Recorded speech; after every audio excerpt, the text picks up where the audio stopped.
We have been having so many hogs out here. We ordered some of those hog lights, those green hog lights, and I put them on. Go down there and show you that. I don't mind a few hogs. I like seeing them, I like hunting them, and I like eating them.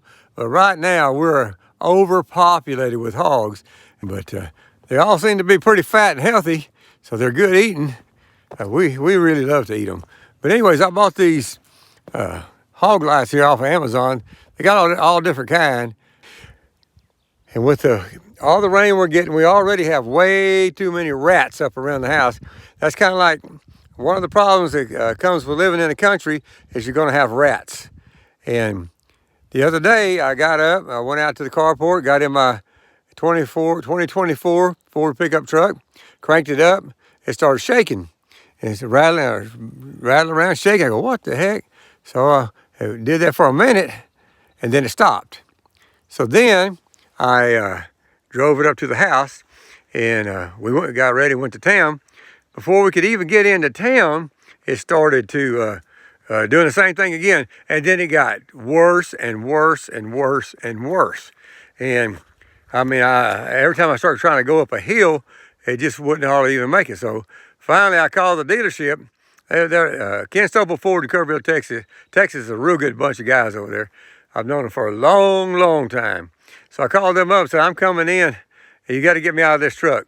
And my 2024 Ford pickup truck only has 18,000 miles on it. It's like brand new. I take good care of it. It only got 18,000 miles. I did not plan on buying another truck anytime soon. So I said, I got to get another truck. And so I got into town. I barely got into town, barely made it in the dealership. When I got in there, that's what I told them. I said, man, I didn't even think I was going to make it into the dealership. And they said, well, let's look at it and see what's going on. I told them what's going on. I didn't try to hide anything, you know. I just told them it's running terrible. And I don't know why. So anyway, so they put it in there, got a quick diagnosis on it, diagnostic little machine, checked it all out. And then one of the guys I've known for 30 years, even before we all moved out here, now he moved out here too, he came in and goes, Don, you got to do something about your rats. I go, what do you mean? He goes, the rats have eaten up the harness on your truck. So, oh man, you know, you always deal with mice and rats, but I never thought it was going to be like this bad.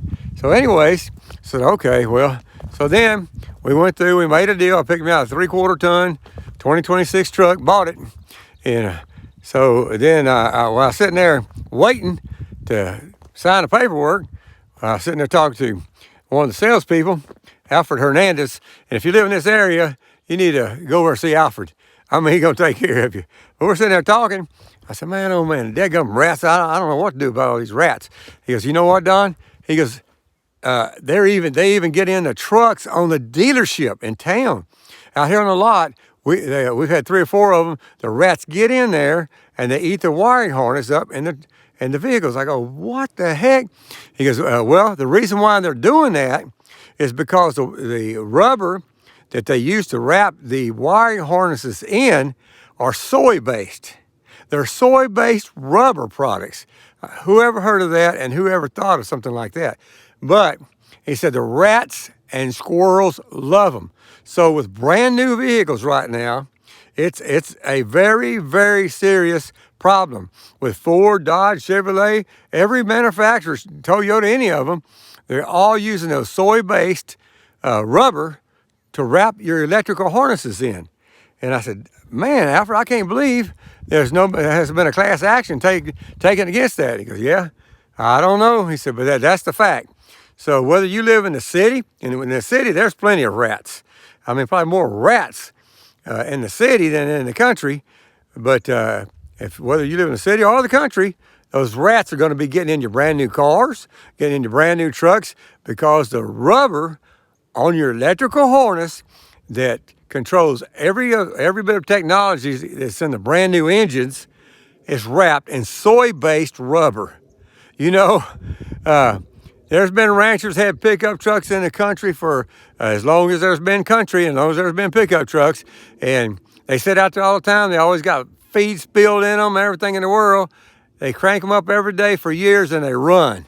They don't get chewed up because they have rubber-based wiring harnesses. stop it. Where when you buy a brand new truck and the rats eat your wiring harness, that's your truck. And you know what? It's not under warranty. That's why I went ahead and bought another truck, because it cost $4,000. That was going to be the bill to get my 2024 truck with 18,000 miles from rat damage that was caused by soy-based rubber. But if you will, like and subscribe. I don't know how much you like it, but like and subscribe and give us a comment and let other people know that you're not alone out there, that they're eating our trucks. The other day when I bought that truck, I was thinking, you know what? I need to go on my channel, my YouTube channel, and ask people if they've had any of the same problems. And so if you have, give me a comment, drop a line and give me a comment and tell me your story about the deadgum rats eating up your brand new vehicle, because it's not going to stop. I mean, they're still manufacturing the rubber that does it. Every brand new vehicle that you're buying, the wiring harness is wrapped in rubber-based, soy-based rubber that wraps around it. Everything is so beautiful. It's so green. I mean, see, you see all the light green leaves. They're thick, but they're still going to get even darker and prettier. And all the forbs and beans and legumes are going to be popping out. It's going to be a really, really good year.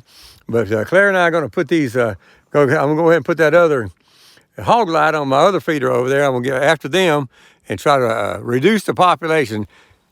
I don't know how much you're going to be able to reduce it, but you don't have to reduce it that much. You start hunting them and shooting at them with a bow or a gun or anything, and they'll quit coming in for a while. So that's our plan right there. Built that guzzler about 2 or 3 years ago. It always keeps water in there. It really helps. I don't have to pull any water out of my well, come out like I do with those little rubber water trough. It's an old windmill. Some people who used to have this place before me